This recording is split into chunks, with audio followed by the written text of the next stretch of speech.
Wow, you know that hijackals, those relentlessly difficult, toxic people I talk about, the ones with narcissistic tendencies or sociopathic tendencies, they want to have control over you. They need to win. They will do anything to be right.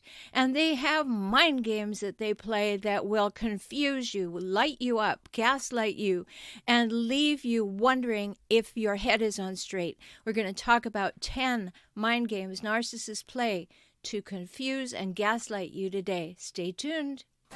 Welcome to Save Your Sanity, help for handling hijackals, those difficult, toxic, and often disturbing people in your life.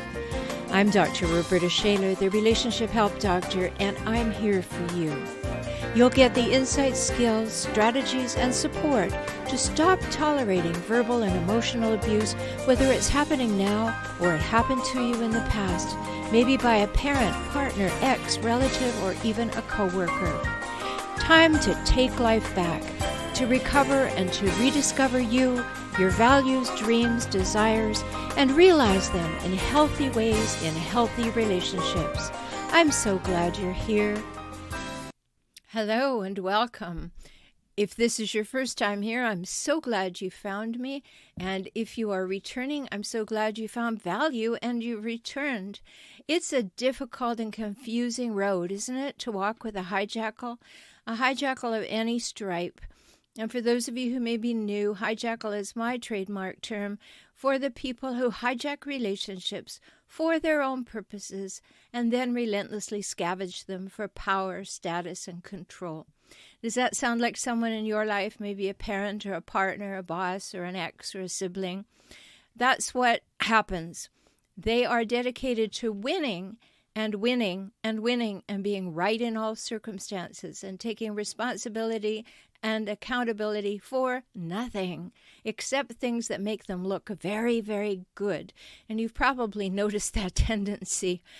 So today I want to talk about these 10 mind games that hijackals play to confuse you and gaslight you because they can be very subtle. They're not always right in your face. You can't always quite put your finger on it. And if these are things that you need to know more about, go to transformingrelationship.com. Lots of things there for you at my website. Or go to my YouTube channel for FOR Relationship Help, HELP. YouTube.com/for Relationship Help. Lots and lots of topics covered, but today I want to talk about these 10 mind games, and they all are part of the hijackal's need to win, absolute need to win.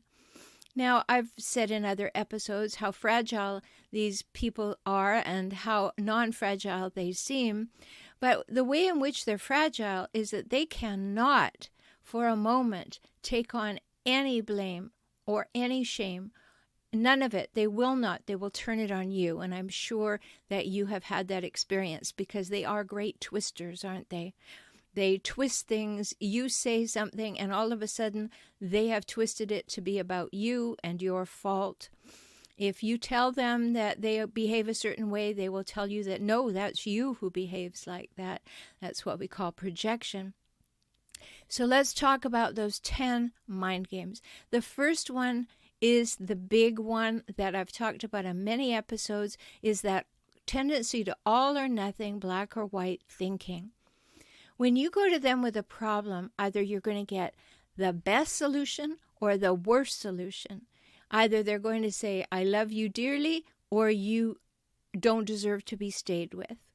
I was talking with a client yesterday, and I have clients all over the world, and because I work with video conferencing, and she said, I got 2 texts from the fellow that she was hoping to restore a relationship with. She had 2 texts in the last week telling me that he can't do it anymore. He's out of here. And each time it was over something silly, but it was a tactic in order to get her to leap with her heart and say, oh no, don't leave me. But she was wise. She understood the tactic. We talked about it a lot. And she just noticed it, that again, he was going to all or nothing thinking. No gray, no options, no gradations, just this or that, and they will be extremes. No middle ground. I love you, or I'm going to leave you.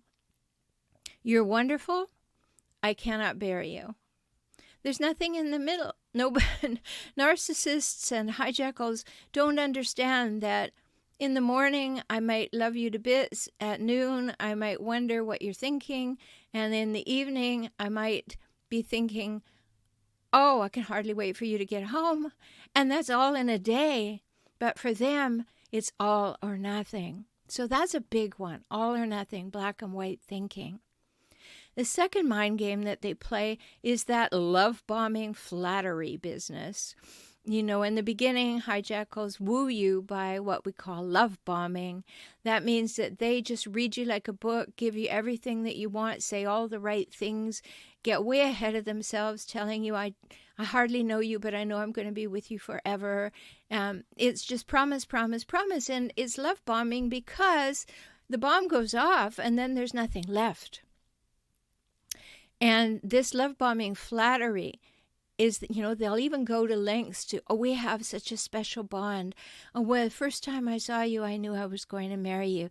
Let's move in together. Let's have a baby. Let's do all these wonderful things. And so this is a mind game, because when you tell them that you don't like them anymore while they're behaving really badly, what do?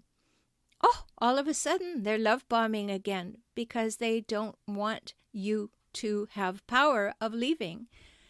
So it's very confusing. So it's important to know that the way a person is most of the time is how they really are. You know, many times I'm invited to be on summits and other people's podcasts, and they ask me at the end, do you have one word of wisdom to leave the audience with? And I say this, yes, my formula, A, B, B. Always believe behavior. And I share that with you here frequently. Believe the behavior. Don't care what they say. Watch the behavior. Their behavior is their belief. Same thing goes for you too. So if you're staying in a situation without any boundaries, you must believe that that's okay. And you can change that in a heartbeat. No, it's not okay, is it? And now you need to go and listen to the episodes on boundaries. Okay, so number 3 mind game that they play to confuse you. They say kind of, well, don't be different. You know, everybody's doing it. Or everybody who has money does this. Or it's kind of like teenage behavior, you know. Well, all my friends are doing it, and everybody else's parents allow it. And they try to cajole you into things like that. They don't want you to be different in the sense that they want to have control over you. And when you speak up and have your own mind, they want to tell you, no, you're being different than everybody else, and you should join the pack. Sound familiar? Okay, here's another one, number 4. They tell you convenient non-truths, convenient half-truths too. So they'll tell you something that is based in fact, and then the second half of what they tell you will be completely made up. And the whole idea is to get you to be shaking your head like, well, there's some truth in there. Maybe I should buy it all. Doesn't feel quite right. But, well, yeah, that is true. And there's where the confusion comes, because they make up what it means and they deliver it. And any time a hijackal tells you what you think or feel or need or want or interprets life on your behalf, that's gaslighting. That's them defining your reality. So when they tell you a convenient half-truth, and then they put their spin on it, that can leave your head spinning, right? Because it's plausible. That is what happened in the beginning. However, that's not the way it turned out. And how did you figure that out? And then if you ask them questions about it, they get very, very defensive. And how dare you question me? Are you saying I don't know what I'm talking about? they get very defensive. And then you feel like, oh dear, did I offend them? And that's what they want you to feel. And so then you maybe stop asking questions, or you decide that, oh, it doesn't matter that much, I'll believe them. Or you're just too tired and you can't fight about it anymore. So, all right, whatever you say. And that leaves you without a clear way to think about that particular issue or that particular memory or event. It's very confusing. So this convenient half-truths, or even outright lies, they weave them into the conversation. They hope you won't check. They hope you won't think about it. They want you to swallow it whole. That's what they do. Are these things sounding familiar to you? Are you sitting listening and nodding? Yep, that happens to me. I've been with hijackals. I've been the whole route. I was raised by them. Of course, I married one. I had to divorce. I co-parented. All of those things. And I attracted other hijackals. So I know this stuff from my own life. And then when I went for help, there wasn't anybody to help. They didn't get it. They didn't see it.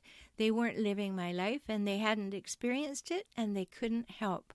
And so that's why I devote my time to helping, so that you won't be in that situation of having someone not understand what's going on. So far, we've got all or nothing thinking, love bombing, flattery, don't be different, do what everybody else does, and convenient half-truths. So let's move on to other mind games narcissists play, hijackals play. The I'm just kidding, you're too sensitive game. So they say something which is exactly what they wanted to say, and they deliver it exactly the way they wanted it. And it lands on you, and you're hurt, or you're bothered by it, or it's not true, and you speak up. And then you get one of those two responses. Oh, I was just kidding. They weren't. They weren't at all. They were trying to see if it would fly. But they tell you they were just kidding. And then maybe you don't have the energy to pursue it because it happens so often. But you have to notice it. Or maybe you get the other response. Oh, you're too sensitive. Get off it. Somehow they're speaking something insensitive and nasty is your fault. And of course, everything's your fault anyway, you know that. So it's not a surprise when things come back to being your fault. But they play this I'm just kidding or you're too sensitive cards in order to make it your fault that you are not accepting the way that they see life and the way they deliver it and their insults. Confusing, right? I mean, it's crazy making. So, number 5. Number 6. Generalizations and cliches. They like to throw things at you, like, you're such a loser and nobody likes a loser. Or you're way too sensitive and that's just not going to get you anywhere in the world. Or you can't take a joke. They do these general things that they hope will put you in your place or make you back down or make you feel far less than they are because they want to be the king of the road and the queen of the passages. So they need to make these dismissive statements. So they will use generalizations and cliches. And they will try to just throw them at you and usually then walk away. Because that's the way hijackals roll. They are hit and run drivers. They throw something at you, and then if you look even for a moment as though you're going to respond in the negative, they walk away. I'm sure you've had that experience. Now, another way that they light you up and gaslight you is that they will do a smear campaign. That means that they will go to your friends or your coworkers or your family, and they will say, you know what I have to put up with. It's okay. I can handle him or her. But, it's tough. But, they're just not doing very well. They're not able to deal with life. And, well, I'm taking care of it. Or they will start a lie going around. And it will be so devastating for you to hear it. And the idea is to make them look good and you look bad. And for no good reason often, except that the hijackal needs to validate themselves. And so they want to be the one that's believed, the one that's right, the one that has a definitive and last word. And so they do smear campaigns. And if you decide to leave them, they do smear campaigns on steroids, because they need to have their story, their narrative of what you are and what the relationship was front and center. They're not going to leave that up to anybody else to decide. They're going to tell the story, and they'll rush around and tell everybody. And they'll go on social media. And I know that this is a big thing, but so many times people say to me, should I block them on social media? And if you're leaving them, the answer is yes. Of course. I know it's hard. You want to know what they're saying. You want all of that. But it's a rewounding. I'll talk about that another time, about leaving. But this smear campaign business is so hard on you because it leaves you without people in your corner. And that's the whole idea. To make your friends and your family into their allies as quickly as possible and leave you out in the cold. Or at a minimum, have people doubting you. And it can be very isolating. But that's what hijackals do. They want to isolate you and marginalize you. They like to keep you at home. They like to keep you under their thumb. They want to know where you are all the time. One big hallmark of a hijackal is they call you all the time. Where are you? What time are you coming home? Why did it take you 5 minutes longer? I mean, that kind of personal surveillance is just insanity. But they do it. And they want to make you wrong. That's the whole point. And then when they make you wrong, they'll turn it into a smear campaign and tell everybody how wrong you are. And that's a mind game too. And it is, like I said, so devastating and isolating. Because there you are, maybe you left the hijackal, you're out on your own, but everybody's looking at you sideways. Because the hijackal has told them things about you that are not true. Now, number 8 mind game is this business that I spoke of a little earlier, and that is plausibility. They are great spinners of tales. They will tell you anything, and they will have enough truth in it to make it plausible and hope that you'll buy it, or at least confuse you long enough that you won't respond and they get away with it. Or exhaust you from having done it so often so that you don't even care when they do it. And that's a really large red flag. If you get too exhausted to respond, before you lose all your energy, get some help. Let's talk. I offer a 1-hour full session to new clients for only $97 so that we can see what's up and see what would be the best next steps. If that interests you, go to beaclient.com, beaclient.com, and we can talk. Because I don't want you to get exhausted, so exhausted that you can't even get your head around things. I don't want you to be in anxiety and chronic stress to the point where you get some symptoms of autoimmune disease. It's gone too far at that point. So when this person, this hijackal, is starting out and giving you stories that have plausibility in them, that could have happened, it has enough truth in it that you wonder, and it makes you stop and think, and then you wonder if you're getting it wrong, if there's something wrong with you and you're not understanding, right? How many times have I had people who have been with flagrant hijackals write to me and say, oh, now I'm afraid I'm the one who's a hijackal. There you go. They got you on plausibility. They've got you second-guessing yourself. And they continue with their crazy-making ways. Because this plausibility, this, okay, it could have happened, or maybe they really do think that, or maybe that really is the way that they saw the event. Yeah, maybe it is. But it doesn't mean that you have to see it that way or believe what they say. And they like good people who will believe them and give them the benefit of the doubt. And that's wonderful. And in healthy relationships, that's a great thing. But when you start seeing this pattern over and over and over, not a great thing. So if you find that you're being caught in the plausibility trap with a hijackal, just enough to be believable, and then you start second-guessing yourself, and now you're not involved with the hijackal's line of thinking, and they get what they want. Big thing to think about. That was number 8.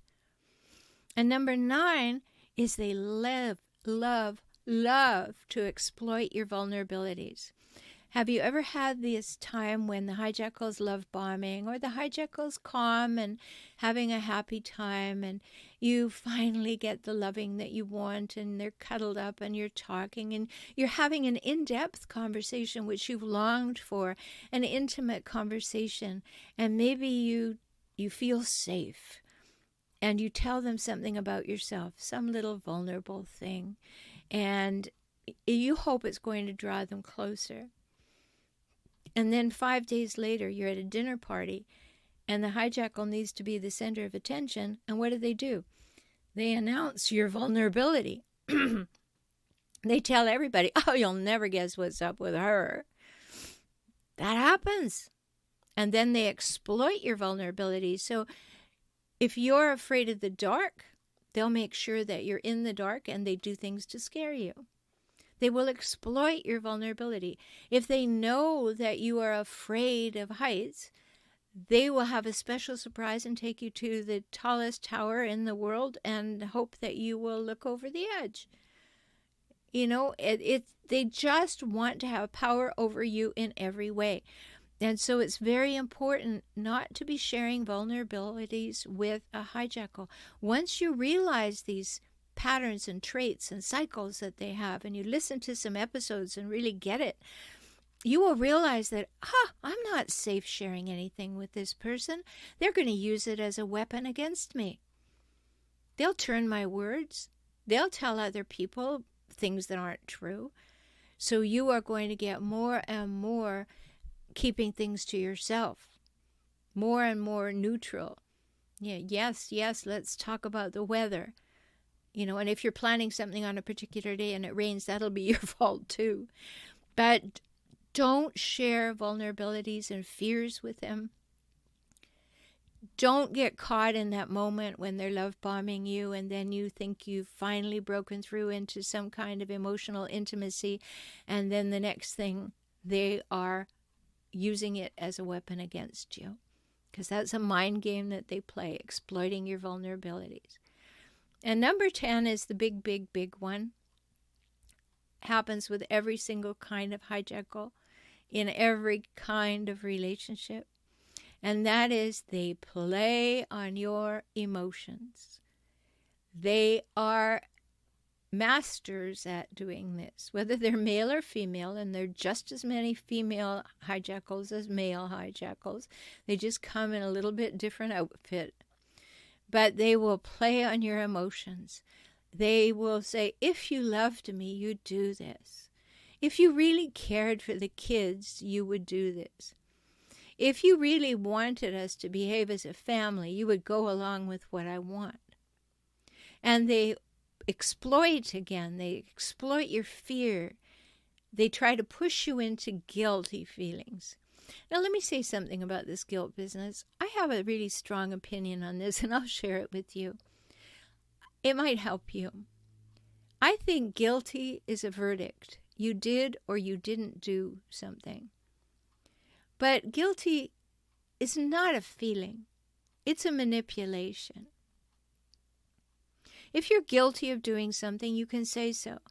But to feel guilty is somebody manipulated you into feeling less than, to feel like you're wrong all the time, to feel like there is no mercy for you. Watch out for that one. So they'll also play on emotions of obligation, like you should, a good person does, a wife does, a husband should, all of that kind of thing. They're always making pronouncements about the shoulds of life. And they make promises they don't keep. That's how they play on your emotions. Yeah, sure, we'll do that. Let's do it on Friday. That'll be great.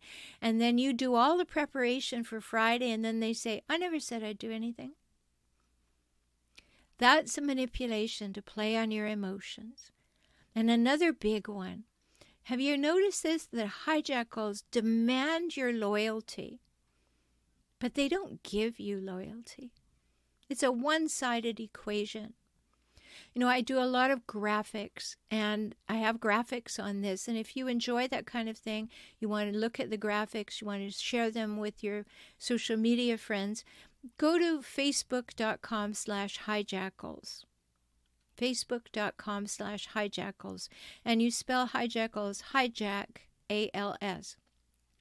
And you'll see all kinds of things that you can share with your friends or in groups that you belong to let other people have ways of understanding this.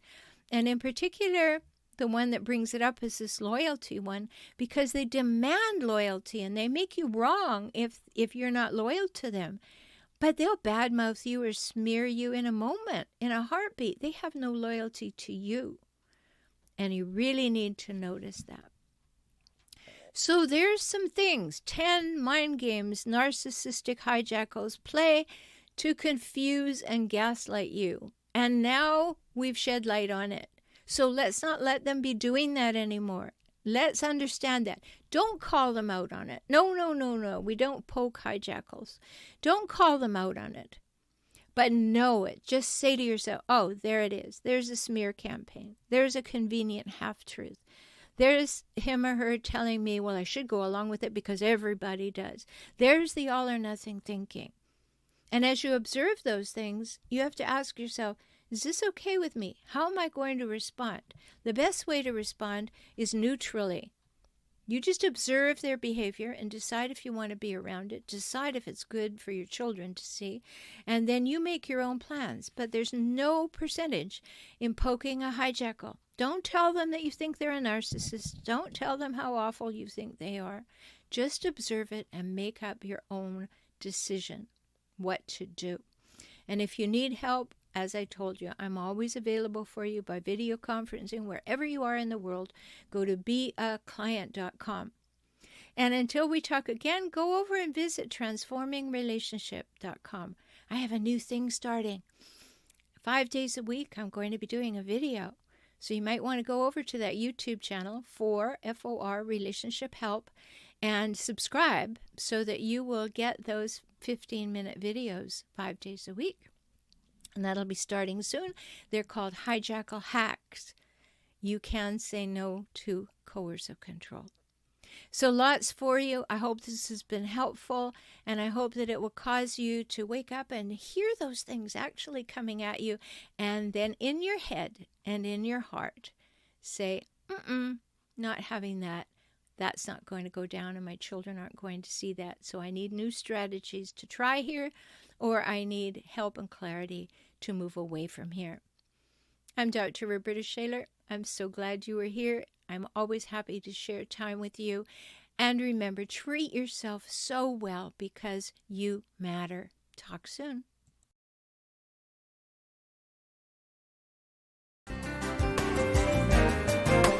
I'm so glad you spent this time with me today. I hope you heard something that touched your heart and empowered you to move forward. You can have the life and relationships that you most want, and that begins with you, within you, today.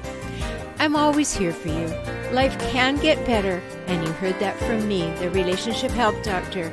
I'm Rhoberta Shaler, and I work with clients throughout the world through video conferencing. We can talk. So learn more at forrelationshiphelp.com, forrelationshiphelp.com, or visit me on YouTube at For Relationship Help. Join me for next week's show.